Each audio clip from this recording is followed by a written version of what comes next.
Gloire à Dieu. Alors, ce matin, on va continuer la série qu'on a commencée, qui s'intitulait « Demeurer ferme dans la vérité ».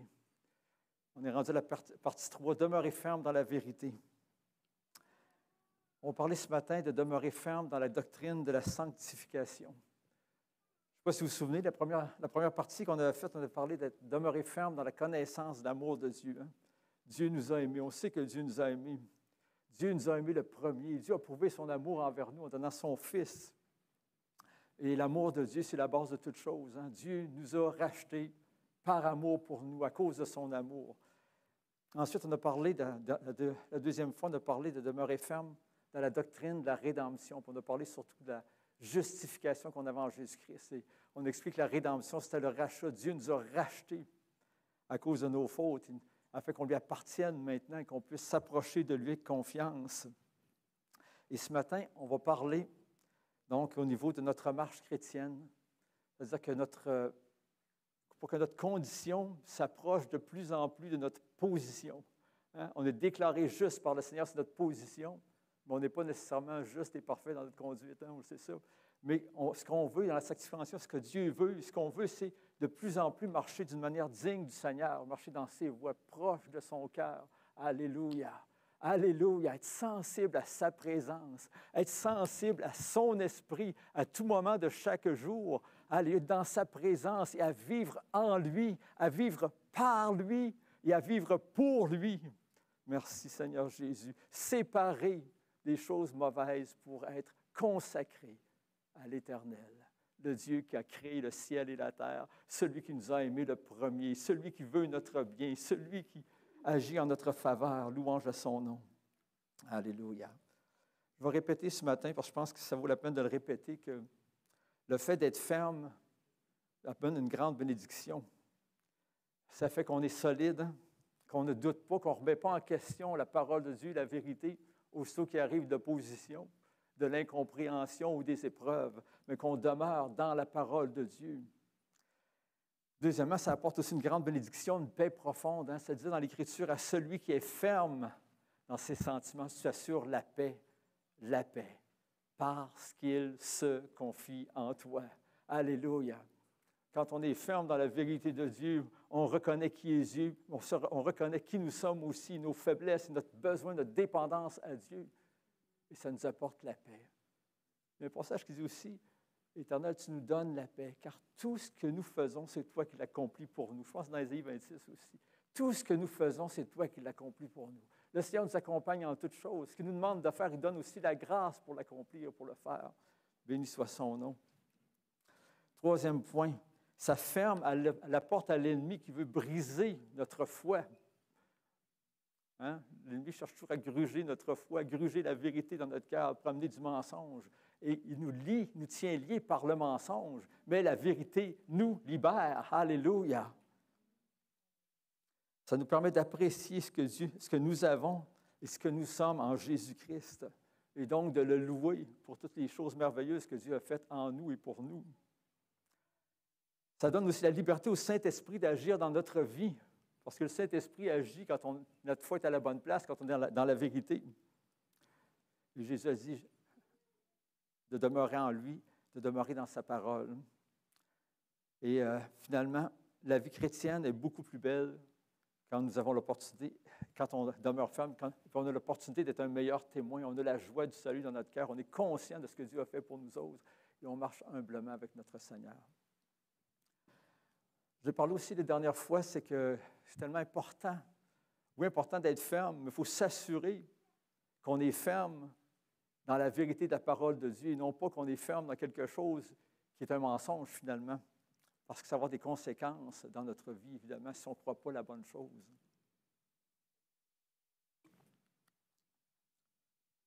Et ce matin, je pourrais dire que par rapport au message qu'on va parler ce matin, ce qu'on va parler, c'est que l'ennemi fait souvent croire aux enfants de Dieu qui ne sont pas libres. On va voir ce matin qu'on est libre. Alléluia. On a été libérés par le sang de Jésus-Christ. On a été libérés par l'œuvre de Jésus à la croix. On a été libérés. Et si on avale le mensonge qu'on n'est pas libre, on va marcher comme quelqu'un qui n'est pas libre. Donc, c'est une nécessité d'avoir une vision juste et ferme de ce que nous sommes en Jésus-Christ. Ce n'est pas pour rien qu'on a parlé la première fois de l'amour de Dieu, ensuite de la justification, parce que sans ces deux bases-là dans la vie chrétienne, c'est impossible d'aller plus loin, de vraiment marcher dans la sanctification, si on remet en question l'amour de Dieu, si on remet en question notre justification.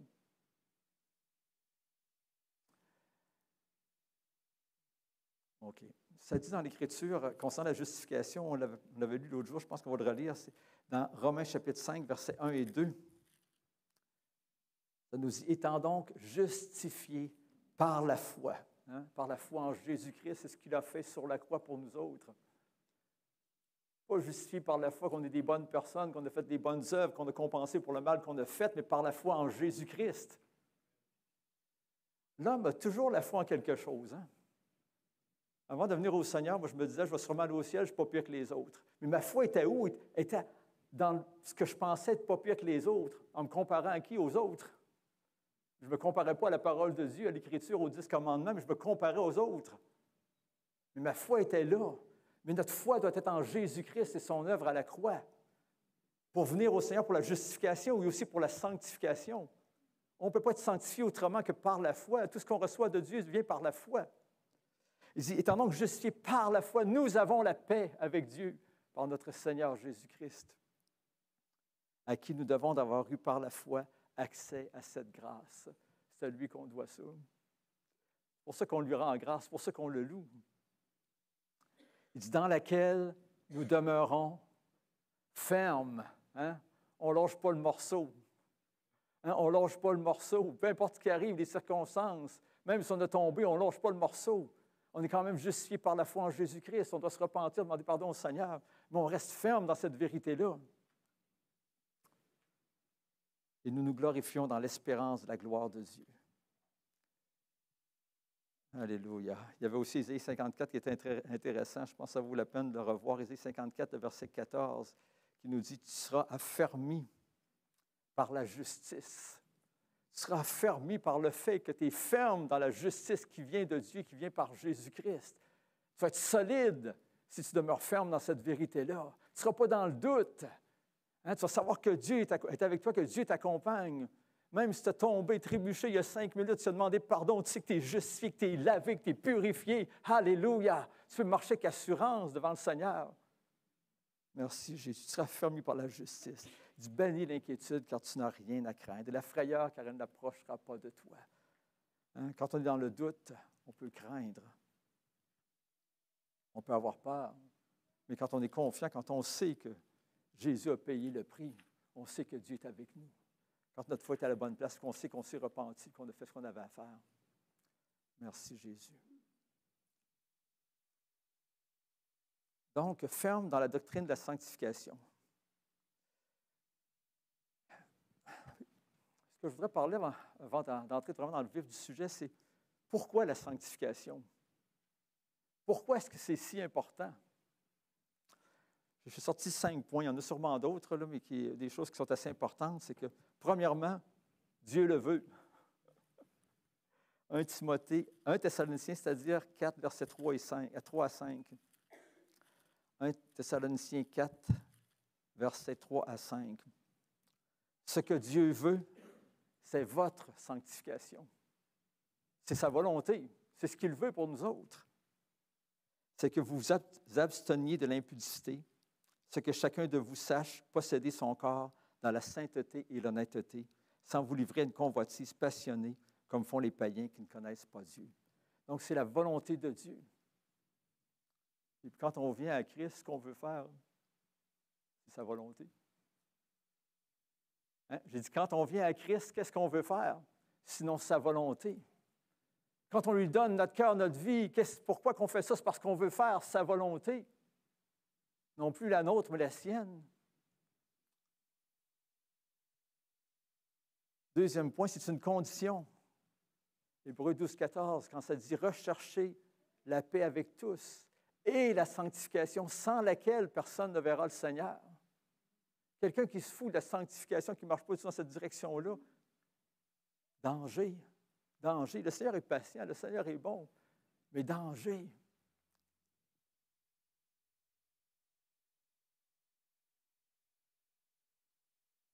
n'atteindra jamais la perfection dans ce bas monde, mais on doit tendre vers cette perfection-là toujours en recherchant la sanctification. Troisièmement, c'est que le péché attriste le Seigneur, le Saint-Esprit. Éphésiens 4,30, ça nous dit « N'attristez pas le Saint-Esprit ». On ne veut pas attrister celui qui nous a aimés, qui nous a tant aimés. On ne veut pas attrister celui qui nous a aimés le premier. On ne veut pas l'attrister, celui qui a donné sa vie pour nous autres sur la croix. Celui qui nous a rachetés pour nos péchés. On veut plutôt réjouir son cœur. Alléluia. Quatrièmement, c'est que le salaire du péché, c'est la mort. On ne peut pas passer à côté. Le salaire du péché, c'est la mort. Mais comme on sait, le don gratuit de Dieu, c'est la vie éternelle en Jésus-Christ, notre Seigneur. Cinquièmement, c'est qu'il y a une grande bénédiction à marcher dans la sanctification. C'est une grande bénédiction. On est près du Seigneur. Alléluia. Il y a l'amour, la paix, la joie qui vient dans notre cœur. Et quand on ne recherche pas la sanctification, c'est plutôt des guerres dans notre âme. Ce n'est pas la paix, c'est la guerre dans l'âme pratiquement. Il y a un manque de paix. Il y a un manque de paix. Et les œuvres de la chair commencent à se manifester avec la jalousie, l'envie, les disputes, l'animosité, les divisions, tout ce qui peut s'en suivre. Donc, il y a une grande bénédiction à marcher dans la sanctification. On est dans la présence de Dieu. On cherche à ressembler de plus en plus à notre Sauveur. On a une paix dans notre cœur. Et on a à cœur aussi le salut des âmes. On a à cœur ce que Dieu a à cœur. Merci Jésus. Quand on regarde pour toutes ces raisons-là, on devrait vraiment haïr le péché. Vraiment haïr le péché. Pas juste les conséquences, mais le péché lui-même nous sépare toujours de Dieu, qui nous éloigne toujours de Dieu, qui endurcit notre cœur. Donc, on va parler ce matin, l'enseignement que je vais faire soit basé sur principalement sur Romains chapitre 6 et 7, mais il y a une petite partie dans Romains 5, dans Romains chapitre 8, parce qu'on ne peut pas tout voir, évidemment. J'essaie de sélectionner les versets pour bien expliquer les choses. Mais avant de regarder vraiment ce que Paul nous explique dans Romains chapitre 6, principalement, qu'on va voir ce matin, j'aimerais définir quelques mots avant, parce que beaucoup de mots qui sont employés, puis des fois, on cherche un peu leur signification, puis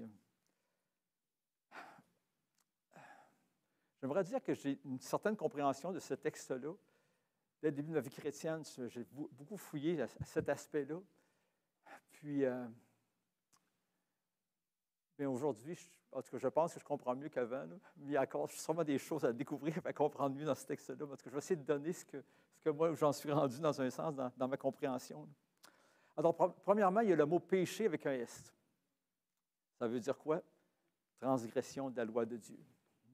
On transgresse la loi de Dieu.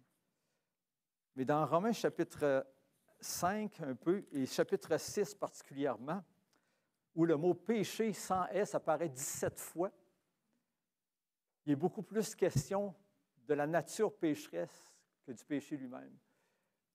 Autrement dit, ce que Paul nous explique, c'est que Jésus n'est pas venu traiter les péchés, dans un sens. Oui, il a payé pour les péchés, mais pour nous autres, il est venu traiter la nature pécheresse, qui, elle, amène le péché.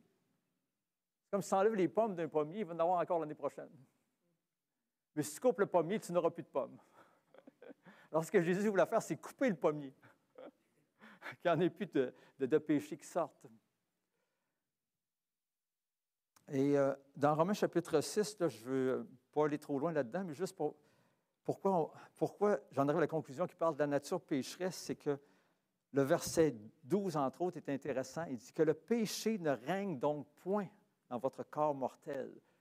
Il ne dit pas que les péchés, mais il dit que le péché ne règne donc point dans votre corps mortel et n'obéissez pas à ses convoitises, aux convoitises de la nature pécheresse. L'autre verset qui est intéressant à ce niveau-là, c'est le verset 6 du chapitre 6. Sachant que notre vieil homme a été crucifié avec lui, afin que le corps du péché fût détruit. Bon, dans la traduction à la colombe est plus juste, ça dit que le corps du péché fut réduit à l'impuissance. Parce qu'on va le voir, on peut retourner à la nature pécheresse. Parce qu'on le sait dans notre expérience, dans notre vie chrétienne. On sait que c'est possible. Hein? OK. Ensuite, quel mot? Le mot chair. Paul emploie le mot chair aussi dans d'autres occasions. Et le mot chair s'apparente beaucoup avec la nature pécheresse, mais souvent, il y a un petit peu la connotation de compter sur ses propres forces pour vaincre le péché. Autrement dit, tu travailles avec ta propre nature pour vaincre ta nature qui n'est pas bonne. Vous savez ce que je veux dire? Là? Ça ne marche pas, ça ne peut pas marcher. C'est pour ça que Paul parle de ces choses-là. Puis on voit ça dans Romains 7, verset 5, entre autres, qui nous dit « Car lorsque nous étions dans la chair, nous étions, les passions des péchés provoquées par la loi agissaient dans nos membres de sorte que nous portions des fruits pour la mort. » Il y a d'autres versets qui disent « Quand nous étions dans la chair, nous étions sans force pour vaincre le péché. » Et Galates 5, 17, on se souvient, les fruits de la chair, les œuvres manifestes de la chair, avec les disputes, la jalousie, la haine, tout ce qu'on peut penser, se retrouve là aussi. Ensuite, le terme que Paul emploie, le vieil homme. Je pense que la façon qu'on peut le mieux le définir, c'est le vieil homme, c'est ce que nous étions avant de venir à Christ. Pensez à ça un moment, ce que nous étions avant de venir à Christ. L'Écriture nous dit, on va le voir tantôt, c'est que le vieil homme était entièrement lié à la nature pécheresse. Il ne peut pas s'en défaire. Pas possible. Ça prend juste Christ pour s'en défaire. C'est pour ça que dans l'Ancien Testament, on voit un passage qui dit « Toute notre justice est comme un vêtement souillé à ses yeux. » Il ne sort rien de bon de ça. Et le vieil homme est alimenté. Si on regarde dans notre vie chrétienne, si on veut alimenter le vieil homme, oui, il a regardé des choses qui ne sont pas selon Dieu, mais il y a aussi un autre aspect qu'on va voir tantôt, c'est que si tu te mets sous une forme de loi, et que plutôt que de te croire justifié, de te voir justifié à cause du sang de Jésus, tu penses qu'en faisant certaines choses, que tu vas plus la faveur de Dieu qui va pouvoir te bénir, alors qu'on reçoit de Dieu seulement par grâce. Et quand tu entres dans ce domaine-là, tu réveilles le vieil homme. Et la nature pécheresse se manifeste aussi. Le nouvel homme, c'est la nouvelle personne que Dieu a créée quand on est venu à Jésus-Christ. Hein? C'est car nous sommes son ouvrage ayant été créés en Jésus-Christ pour de bonnes œuvres, afin que nous les pratiquions. Excusez-moi, j'étais un peu distrait là.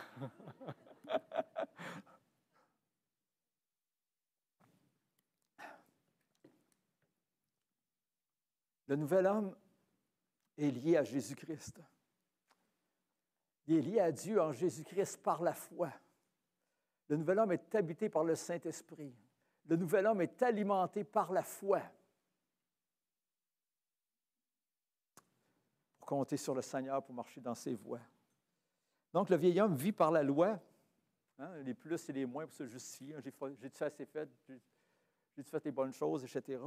Tandis que le nouvel homme, lui, vit par la foi en Jésus-Christ. Hein? Paul il disait, ce n'est plus moi qui vis, c'est Christ qui vit en moi. Merci Seigneur Dieu. Mais je vis par la foi en Jésus-Christ. Et la liberté que Dieu nous donne, qu'on va voir dans ce matin, c'est que c'est pour nous amener à avoir un choix d'obéir au Seigneur Jésus, au Seigneur et à Dieu. Donc, ne pas obéir, ne pas revenir à la nature pécheresse, mais d'obéir à Dieu.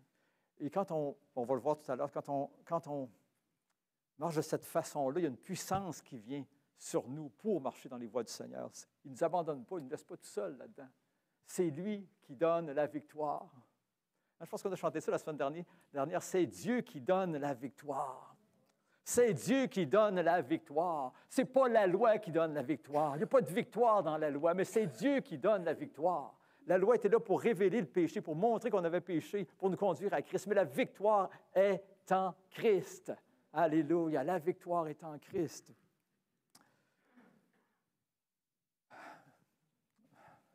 Avant de commencer encore, j'ai une grande introduction.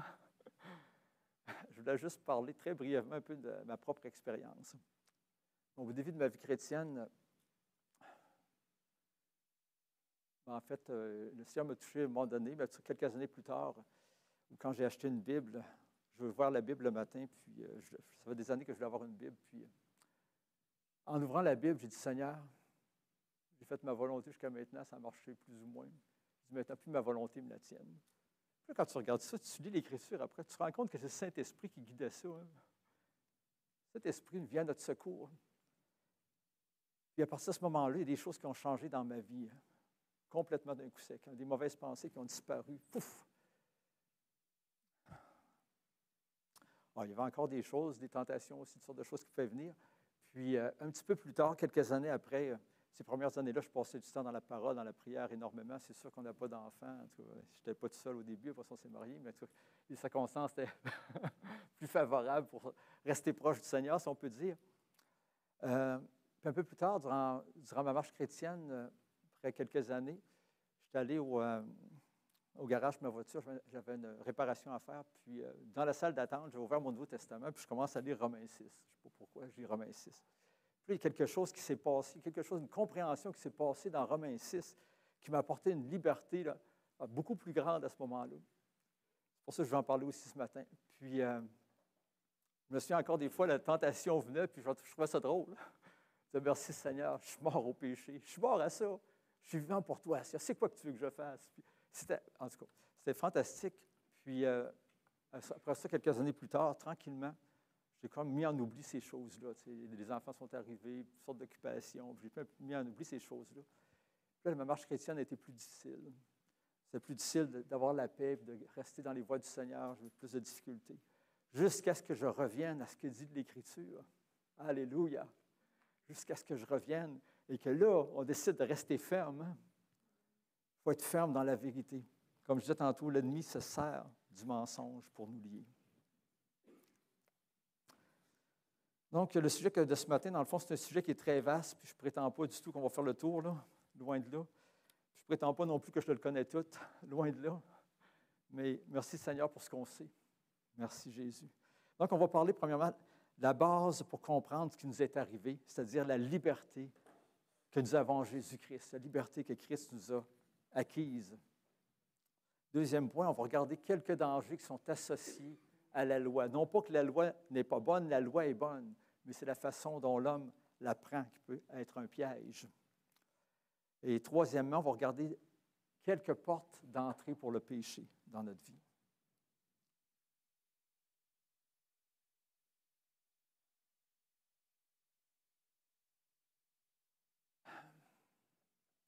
L'Épître aux Romains.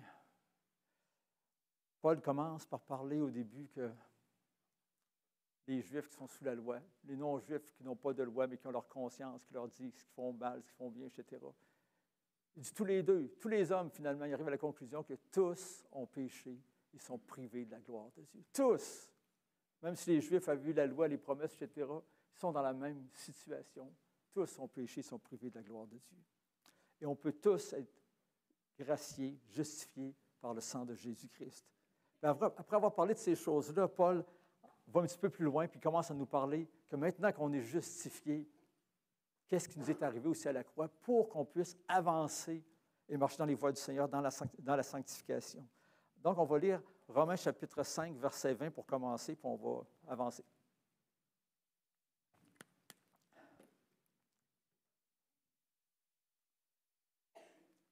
Alors, Paul commence en nous disant que la loi est intervenue pour que l'offense abondât.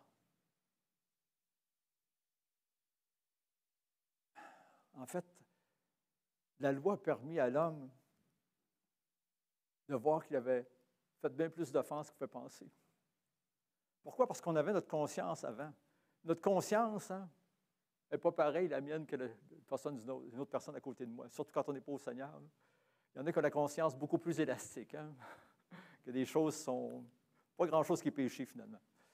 Mais la loi, la parole écrite ne change point. On sait ce que Dieu dit, ce qui est saint, ce qui ne l'est pas. On sait ce que Dieu dit qui est mal. On sait ce que Dieu dit quand c'est bien. On le sait par la parole écrite. Ça, on ne peut pas se tromper. C'est Dieu qui l'a déclaré. Notre conscience peut nous séduire, peut nous tromper, mais pas la parole de Dieu. Alors, la loi a été donnée pour que l'offense abonde, qu'on sache qu'on a péché, bien plus qu'on pouvait penser au départ.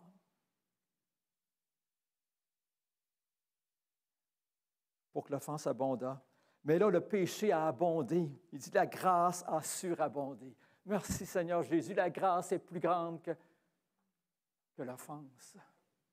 Si la grâce n'a pas été plus grande que l'offense, on sera encore dans nos péchés, mais la grâce de Dieu est plus grande que nos offenses. Gloire à Dieu. Et il dit après ça une parole qui est vraiment incroyable. Verset 21, moi, j'ai toujours frappé, il dit, afin que, comme le péché a régné, autrement dit, comme la nature pécheresse a régné par la mort, par la séparation d'avec Dieu.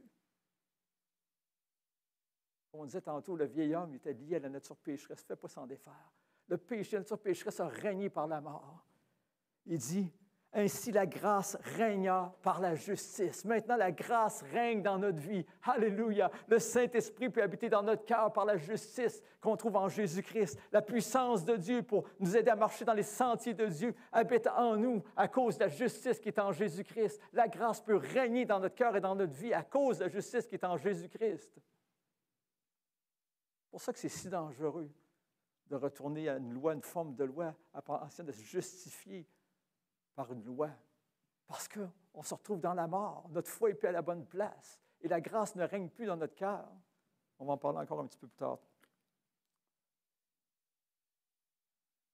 Romains 6,1. Que dirons-nous donc? Demeurions-nous dans le péché afin que la grâce abonde? On sait que ça n'a pas de bon sens. On a parlé tantôt un petit peu pourquoi la sainteté, la sanctification. Mais c'est un complet non-sens parce que Christ est venu pour nous libérer de ça. Il a payé un prix cher pour payer pour nos fautes. Ça n'a aucun sens que de demeurer dans le péché. On sait ça. Romains 6,2 dit, loin de là, nous qui sommes morts à la nature pécheresse, il dit, comment vivrions-nous encore dans cette fameuse nature pécheresse? Hein? Si on est mort à cette nature-là, comment est-ce qu'on continuerait? Christ a payé pour qu'on soit mort. Pourquoi est-ce qu'on continuerait dans cette nature-là? Et là, il dit, ignorez-vous, hein? Est-ce qu'on le sait ce matin? Est-ce qu'on l'ignore? Est-ce qu'on l'oublie des fois?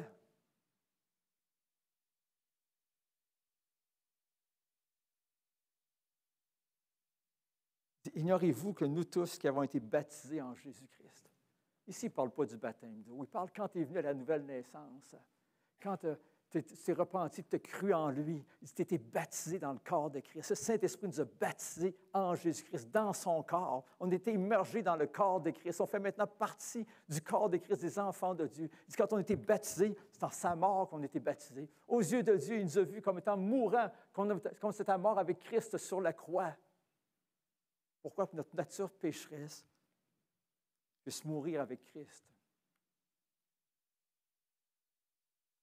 Dans sa mort que nous avons été baptisés, plutôt pour que le vieil homme soit mort avec Christ. Il dit au verset 4, nous avons donc été ensevelis avec lui par le baptême en sa mort. Donc, il ne parle pas juste mort, mais aussi enseveli avec lui.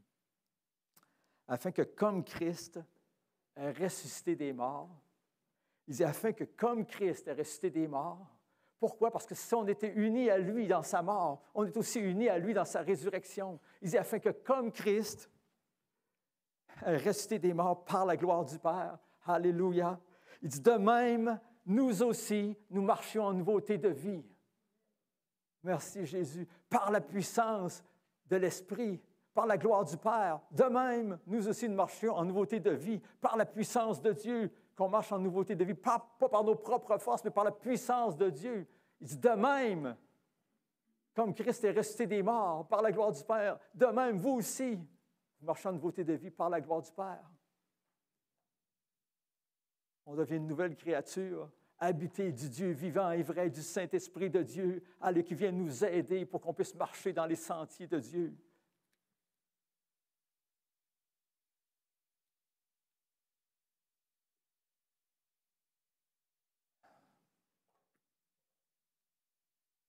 Et il continue au verset 5, il dit, « En effet, si nous sommes devenus une même plante avec lui, hein, on est unis à lui, comme on disait tantôt, unis à lui, une même plante. Il y avait deux plantes, il y a une plante.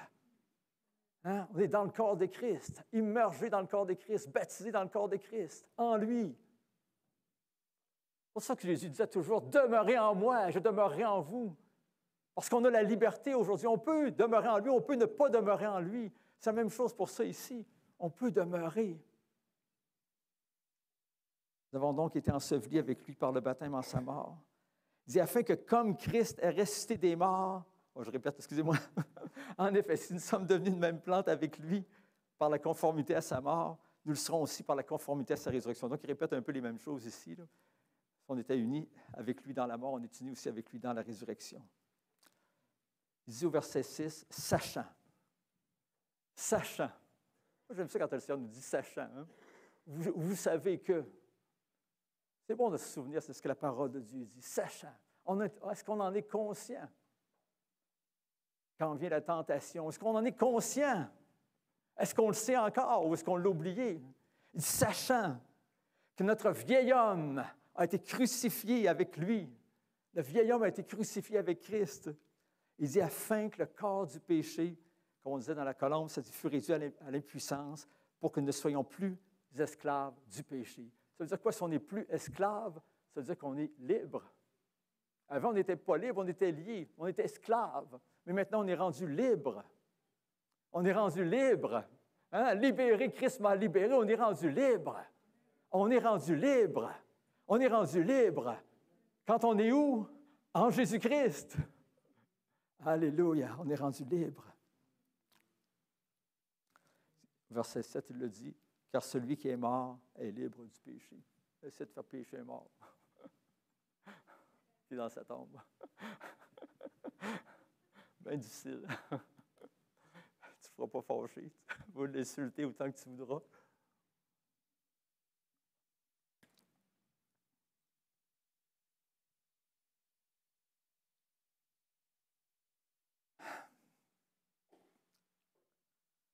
Verset 8, on va passer vite, 8, 9, 10. Là. Or, si nous sommes morts avec Christ, nous croyons que nous vivrons aussi avec lui. Sachant que Christ, ressuscité des morts, ne meurt plus. La mort n'a plus de pouvoir sur lui. Non, il a fait, il est mort une fois pour toutes pour les péchés, puis il ne remourra jamais. Car il est mort et c'est pour le péché qu'il est mort une fois pour toutes. Il est revenu à la vie et c'est pour Dieu qu'il vit.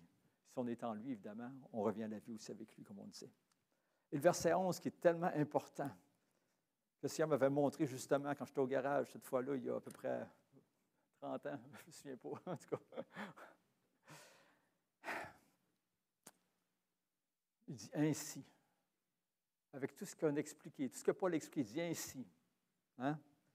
Ainsi, vous-même,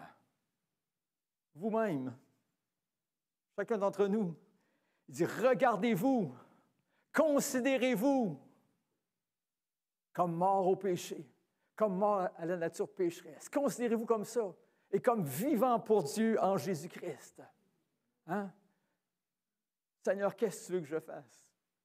Quand la tentation vient, hey, je suis mort, moi, Seigneur, je suis mort à ça. Je suis vivant pour Dieu. Je n'ai pas à vivre pour ça, je vis pour lui. Alléluia. Tu dis, Seigneur, qu'est-ce que tu veux que je fasse? Il va dire, mets-toi à genoux, prie. Loue-moi.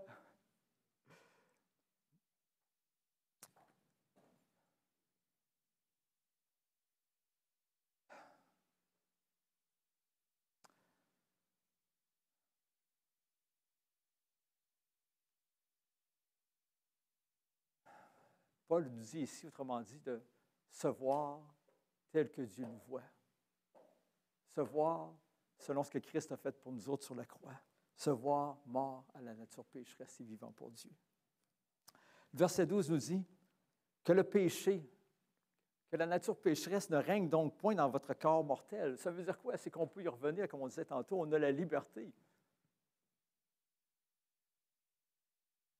Comme disait l'apôtre Pierre, ne prenez pas pour prétexte que vous êtes sous la grâce pour vivre selon la chair. Il dit, n'obéissez pas à ces convoitises. Donc, la liberté, comme on dit, ça signifie un choix. Donc, ne livrez pas, verset 13, vos membres au péché comme des instruments d'iniquité, mais donnez-vous vous-même à Dieu comme étant vivants de mort que vous étiez.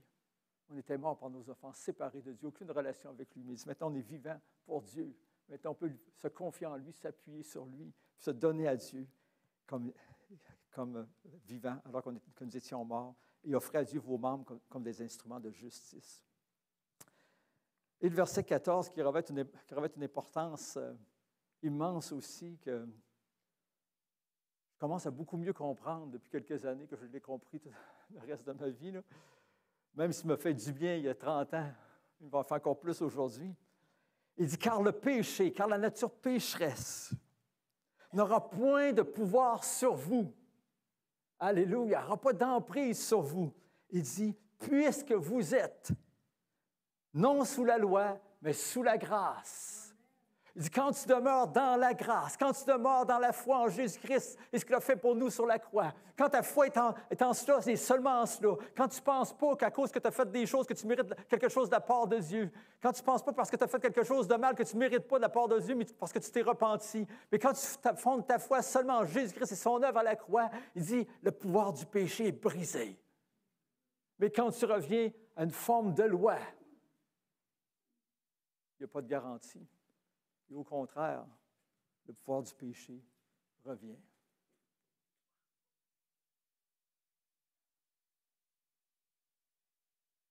Même si on sait ça, ça ne veut pas dire que c'est nécessairement toujours facile. Ça, je veux juste faire une parenthèse.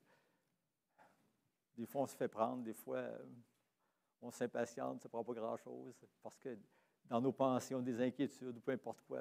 Mais cette connaissance-là nous aide pareil. On doit garder cette connaissance-là et demeurer dans cette connaissance-là. Donc, quand elle dit que la nature pécheresse n'a pas le pouvoir sur nous, elle n'a pas le pouvoir de nous amener à pécher. Mais on pourrait prendre ce passage-là aussi, d'autres l'interprètent un petit peu aussi d'une autre façon. Puis bon, c'est pas mauvais, c'est pas faux, c'est que le péché n'a plus le pouvoir de nous condamner non plus si on est en Christ. Parce qu'on est pardonné, il n'y a maintenant aucune condamnation. Moi, j'aime ça, ce passage-là. Il dit, il n'y a maintenant aucune condamnation. Paul a écrit ça il y a 2000 ans à peu près, mais c'est maintenant, c'est encore vrai aujourd'hui. Hein? À chaque fois qu'on lit, on est dans le maintenant. À chaque fois qu'on lit, on est dans le maintenant. Il n'y a donc maintenant aucune condamnation. Ce matin, là, il n'y a aucune condamnation pour ceux qui sont en Jésus-Christ. Merci, Seigneur Jésus.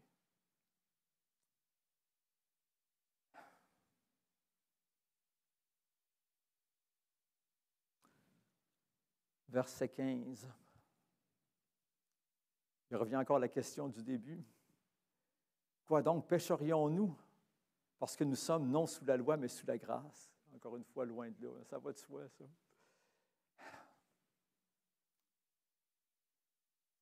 Alléluia. On a tellement une vie meilleure en Christ. Hein? Jésus dit qu'il est venu nous donner une vie abondante. Au lieu d'avoir une vie de toujours dans le combat, une vie dans la paix, dans la joie, dans l'amour de Dieu, dans la grâce de Dieu, dans la force de Dieu.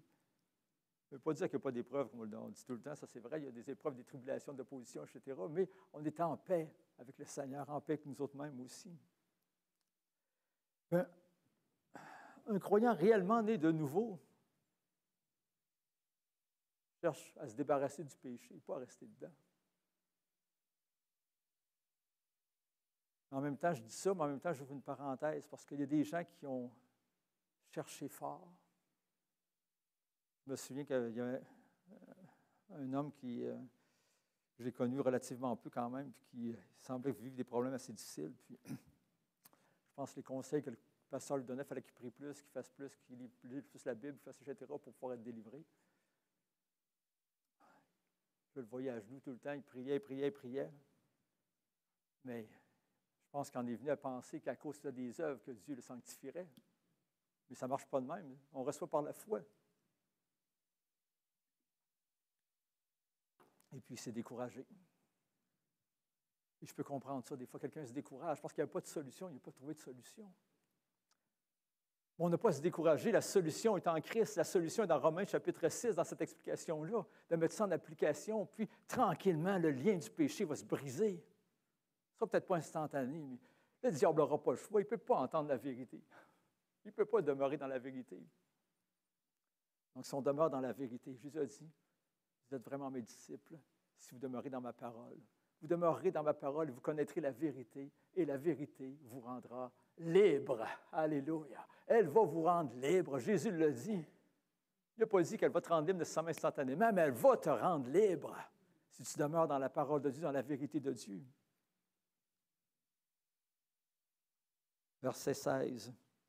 Ne savez-vous pas qu'en vous livrant à quelqu'un comme esclave pour lui obéir, vous êtes esclave de celui à qui vous obéissez, soit du péché qui conduit à la mort, soit de l'obéissance qui conduit à la justice. Donc, on se met esclave à qui on veut, finalement. Mais grâce soit rendue à Dieu de ce que, après avoir été esclave du péché, vous avez obéi de cœur à la règle de doctrine dans laquelle vous avez été instruits. Ayant été affranchis du péché, vous êtes devenus esclaves de la justice. Je ne vais pas tout lire nécessairement. Verset 19. Je parle à la manière des hommes à cause de la faiblesse de votre chair.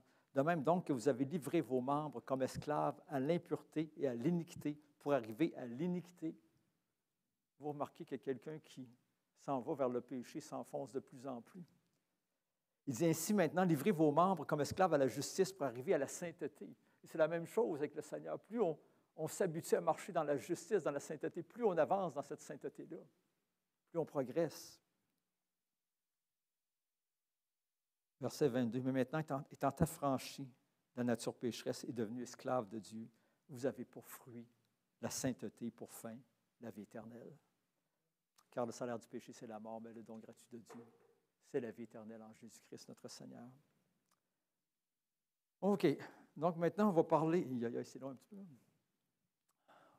On va parler des dangers qui sont associés à la loi. Comme je disais tantôt, la loi est bonne. Hein?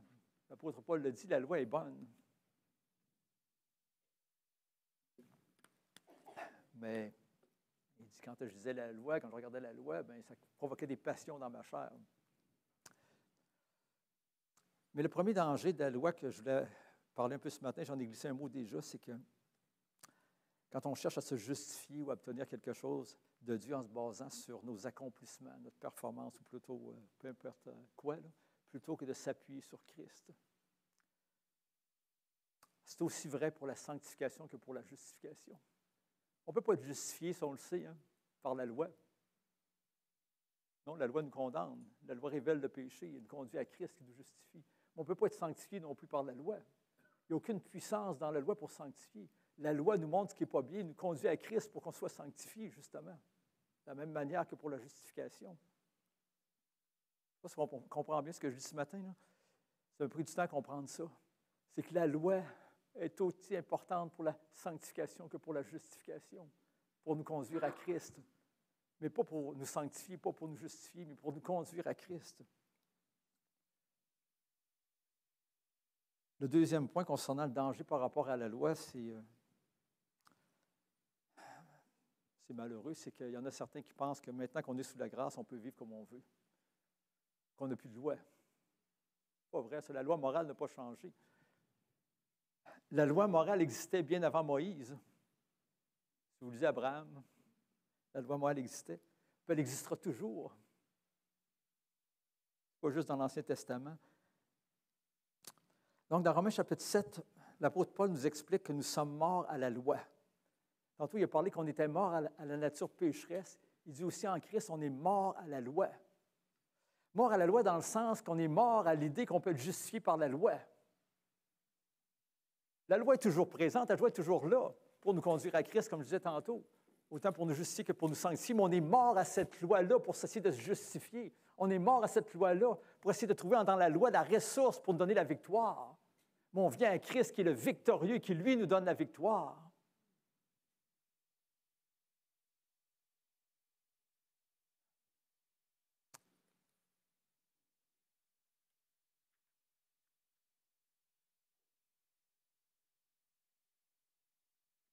Dans Romains 7.1, Paul nous parle de la loi de Moïse, mais comme on disait tantôt, toute autre forme de loi qu'on pourrait se donner, aucune Église pourrait se donner.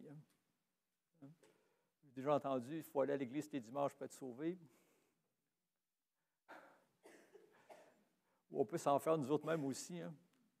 Oh, je n'ai pas prié aujourd'hui, ou j'ai prié juste 5 minutes, je n'ai pas eu le temps. Je ne serai pas béni. Ou il faut que je prie au moins 15 minutes pour que je sois béni. Sinon, Dieu ne bénit pas, Dieu ne m'aime pas. Ça ne marche pas de même. Hein? On est justifié par le sang de Jésus, pas à cause de ce qu'on fait ou ce qu'on ne fait pas, mais à cause du sang de Jésus.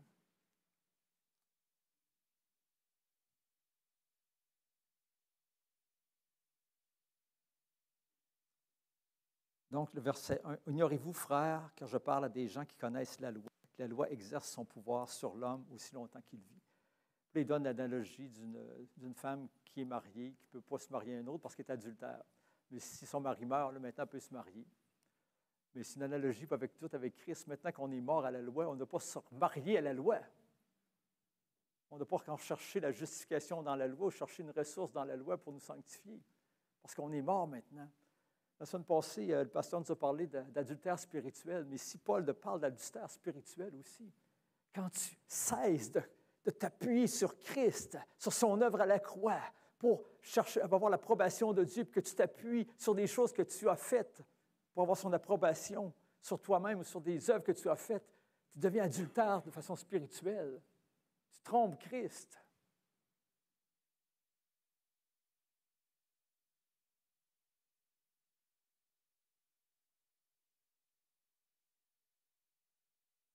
Donc, on va lire le verset 4. « De même, mes frères, vous aussi, vous avez été, par le corps de Christ, mis à mort en ce qui concerne la loi. » Mis à mort en ce qui concerne la loi.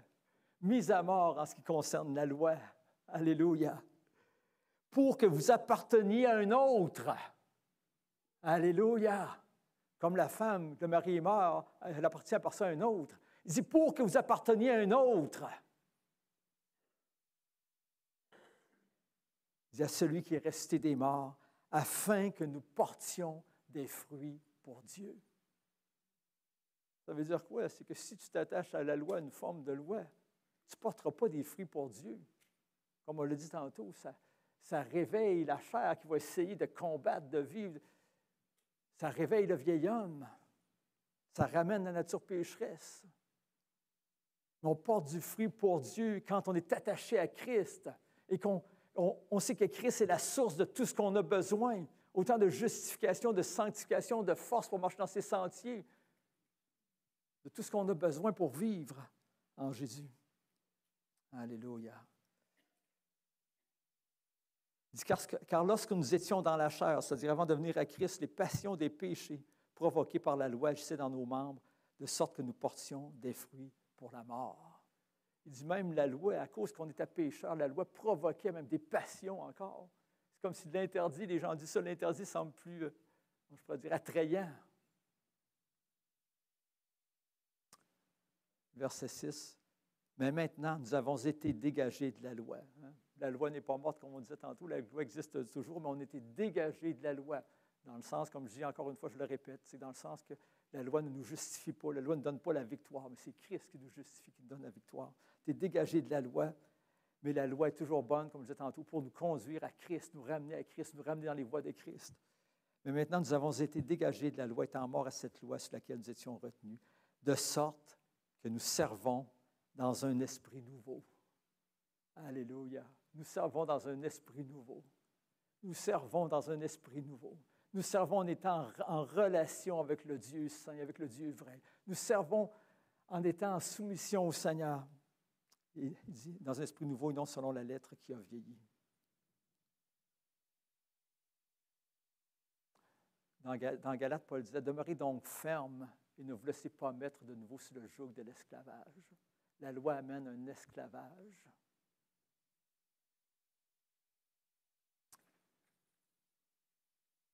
Donc, j'avais dit, j'achève les portes d'entrée. Portes d'entrée pour le péché. Donc, on vient juste en parler. Se ramener sous une forme de loi ou sous la loi va amener une faiblesse spirituelle. Va nous affaiblir spirituellement. Il va réveiller l'ancienne nature. Revenir à une forme de loi, ça nous rend vulnérables à la tentation, au péché. Pourquoi? Parce que c'est la chair qui commence à essayer de combattre par elle-même la nature pécheresse, comme on disait tantôt, plutôt que ce soit avec l'aide de Dieu que Dieu vienne à notre secours. Deuxième chose, notre porte d'entrée, c'est quand on s'appuie sur nos propres forces. Hein. Ça fait penser à la prière du frère ce matin, du pasteur Clément. C'est que, comme Pierre qui s'est pensé fort, hein, je ne te renierai pas, Seigneur Dieu, comme les autres se renieraient, moi je ne te renierai pas. Il s'appuyait sur ses propres forces au lieu de s'appuyer sur Christ. Un gros risque là-dedans. Puis l'autre point que je voulais mentionner ce matin, c'est oublier qui nous sommes en Jésus-Christ. Hein. oublier qu'on est mort à la nature pécheresse, mort au péché, vivant pour Dieu en Jésus-Christ. Parce que si on oublie ces choses-là, l'ennemi va nous faire croire qu'on est lié, puis c'est normal qu'on soit lié finalement. Donc, en conclusion, il y a un passage de l'Écriture que je disais dans les Proverbes la semaine dernière que je trouvais intéressant. Dans la seconde, c'était la colombe. Ça disait dans le Proverbe 2, je ne sais pas quel verset, que la réflexion te gardera. La raison te protégera. Hein, quand tu médites la parole de Dieu, les choses de Dieu, que tu es conscient encore que tu es mort au péché, que tu es conscient aussi qu'avec les conseils qui disent dans les Proverbes que le péché mène à la mort, que le péché a des conséquences dans la vie, bien, ça nous aide aussi à demeurer ferme dans le Seigneur. Deuxièmement, demeurer dans la parole de Dieu, évidemment, la lire, la méditer, l'étudier de manière à s'en souvenir. Et je dirais, c'est que parfois, c'est bon de prendre certains versets d'Écriture qu'on veut imprimer dans notre cœur. Comme ça, si on a de la difficulté à rester dans cette vérité-là, qu'on est mort au péché, de relire quelques versets de Romains 6 à chaque jour, par exemple, avant de commencer la journée, pour le rappeler, que Dieu le révèle, l'imprègne dans notre cœur, cette vérité-là, pour qu'on puisse y demeurer ferme par la suite. Des fois, c'est un bon truc. Hein? Ou de lire des fois le même passage plusieurs jours de suite. C'est une bonne façon de nous aider à demeurer ferme dans le Seigneur. Et je voulais dire aussi, c'est que si le chemin est difficile pour quelques-uns, de ne pas se décourager, hein, de continuer, de persévérer en Jésus-Christ. Parce que Jésus l'a dit, vous connaîtrez la vérité. Si vous demeurez, vous connaîtrez. Vous connaîtrez la vérité et la vérité vous rendra libre. Merci Seigneur Dieu. La victoire est en Christ. La vie est en Christ. La vie est en Christ. Et hier, en écrivant le reste du message, je pensais au chant qu'on chantait il y a longtemps. Quel bonheur, Jésus m'a sauvé. Quel bonheur, Jésus m'a sauvé. Quel bonheur, Jésus m'a sauvé. Oh, gloire et alléluia, Jésus m'a sauvé. Satan m'avait lié, Jésus m'a libéré. Satan m'avait lié, Jésus m'a libéré. Satan m'avait lié, Jésus m'a libéré. Oh, gloire et alléluia, Jésus m'a sauvé. C'était tout à fait vrai, ça, ce chant-là. Hein? Gloire à Dieu. Merci, Seigneur. Alléluia. Père éternel, on vient devant toi ce matin. On te dit merci, Seigneur, pour ce que tu as fait, Seigneur Dieu, pour nous sur la croix. Merci, Seigneur Dieu, que tu nous aides à marcher dans cette lumière, dans cette vérité, à chaque jour de nos vies, Père Saint. Seigneur, qu'on soit béni dans ta présence, Seigneur Dieu. Bénis ton peuple, Seigneur, en ce jour. Bénis ton peuple d'une façon particulière et spéciale, Seigneur. Et fais-nous grandir, Seigneur, dans la sanctification. Grandir, Seigneur Dieu, pour être plus près de toi. Toujours près de toi, chaque instant de chaque jour, Seigneur Dieu. Nous te le demandons au nom de Jésus, ton Fils. Et on dit Amen. Amen.